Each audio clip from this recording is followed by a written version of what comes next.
Nous sommes en mai-juin 1951. Première chose, le partisan n'a pas été éliminé. Le sud, il a été encore de nouveau déplacé.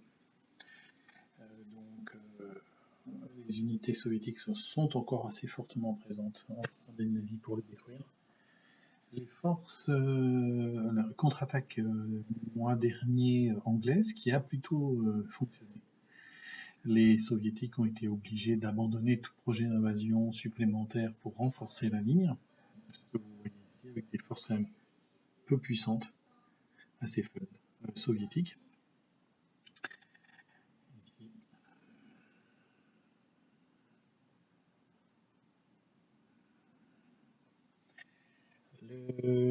Des très mauvais dés, des jeux de dés encore communistes sur la France du mois dernier, très agaçant, sincèrement très agaçant. Bordeaux a été prise, par contre Toulouse résiste assez fortement. Une attaque aussi sur Nice qui n'a pas bien fonctionné, qui a réduit les défenseurs, mais Nice est encore française.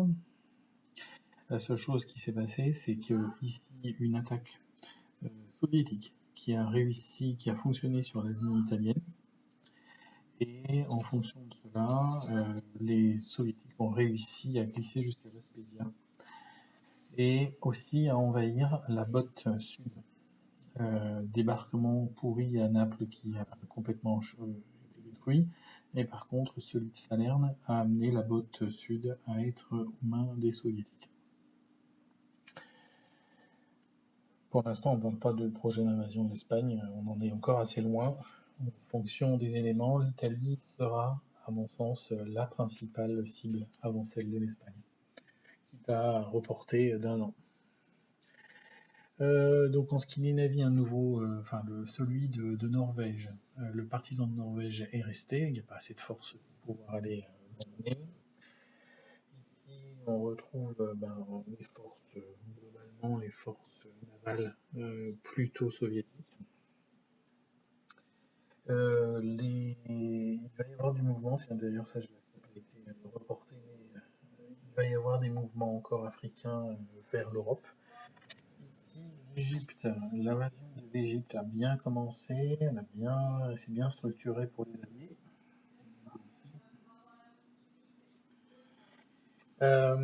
Pareil en Arabie Saoudite, les forces alliées commencent à s'étendre sur l'Arabie Saoudite.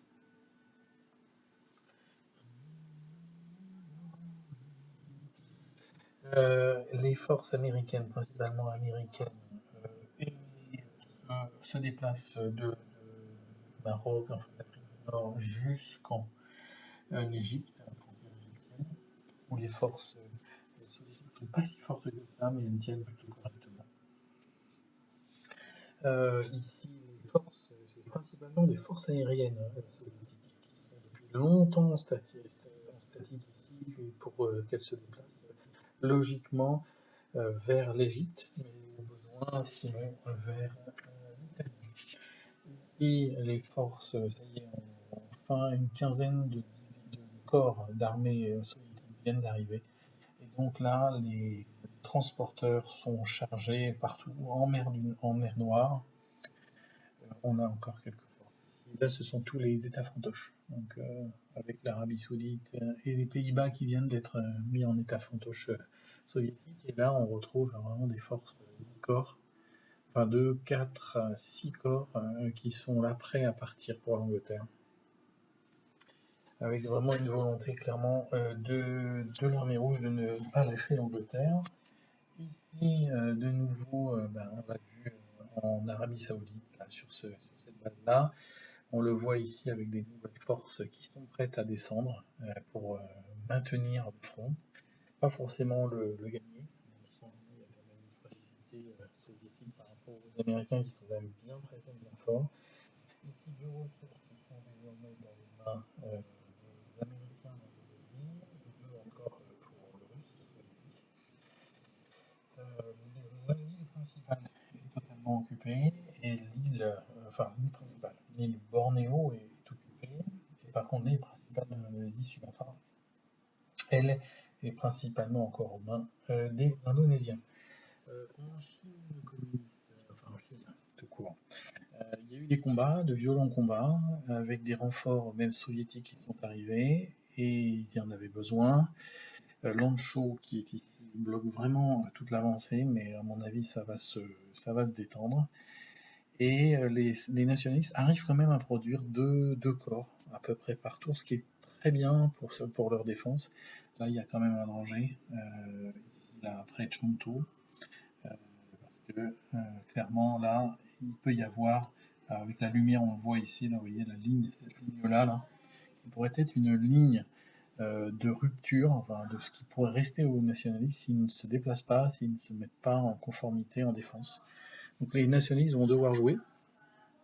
Là, une très belle victoire, enfin une très belle victoire, on peut le dire, oui, une très belle bataille sur Séoul, depuis Pyongyang, à 1 contre 1, mais avec vraiment des gros enjeux. Et ça a fonctionné, les Américains se sont reculés, et Séoul est de nouveau aux mains des soviétiques, mais un très beau combat. Là, on voit que les Chinois communistes commencent vraiment à densifier leur marine, la volonté de Moscou. Hein. Ici, on retrouve donc les forces de chacun, les forces navales de chacun. On voit quand même que ça s'est quand même fortement diminué des forces navales américaines. On retrouve bien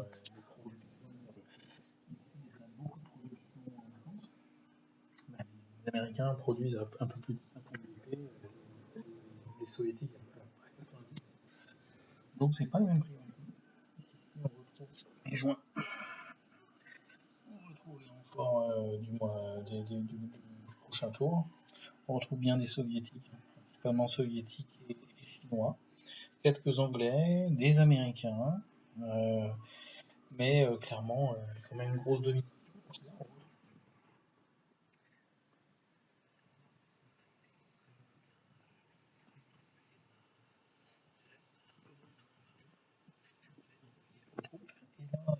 Et là, il faut un point quand même extrêmement important, c'est que l'Argentine est dans les mains de Moscou.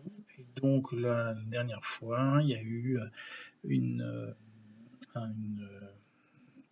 les navires de la marine soviétique qui ont traîné dans l'océan Atlantique et qui ont pu se rebaser pour se ravitailler en Argentine. À mon avis, l'Américain ne va pas laisser faire ça très longtemps. Les corps qui sont ici sont faits pour ça. Ils sont pour aller débarquer, et on voit bien quand même une belle masse américaine prête à partir dans les deux océans. Dissocié, on fait un petit point d'ensemble. Mai-juin 1951.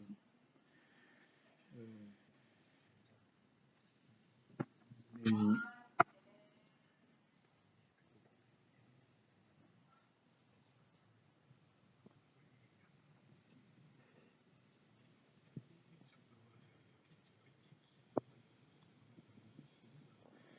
Pas ce tour-là, mais au tour d'après, elle va certainement tomber complètement avec les communistes. On retrouve voilà toutes les forces, qui est quand même, c'est vraiment un très beau, magnifique, non faut le dire, magnifique partie, et puis super quand même, un conflit mondial absolument énorme.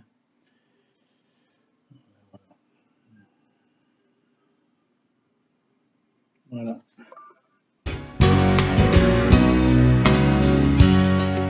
And when your secret heart